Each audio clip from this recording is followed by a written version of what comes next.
Hello viewers, আসসালামু আলাইকুম। সবাই কেমন আছেন? চলুন ডিম, সুজি আর চিনি দিয়ে খুব সহজেই ঝটপটি নাস্তা বানিয়ে ফেলি। এই নাস্তাটা বানাতেও যেমন সহজ, খেতেও খুবই মজা। ডিম, চিনি, লবণ ও সুজি সবগুলো উপকরণ একসঙ্গে ম্যারিনেট করে রেখেছিলাম 10 মিনিট। চুলায় কড়াই বসিয়ে তাতে তেল দিয়ে দিচ্ছি।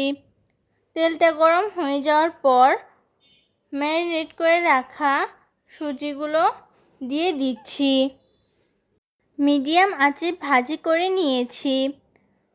আমাদের সুজি দিয়ে ঝটপটি বিকালের নাস্তা বানানো হয়ে গেছে। সবাই আমার পেজটা ফলো করবেন, লাইক কমেন্ট করে পাশে থাকবেন। আমার ভিডিওগুলো সবাই বেশি বেশি শেয়ার করে দিবেন। সব আপু ভাইয়েরা আমাকে স্টার গিফট করবেন। সবাইকে অনেক ধন্যবাদ ভিডিওটা শেষ পর্যন্ত দেখার জন্য।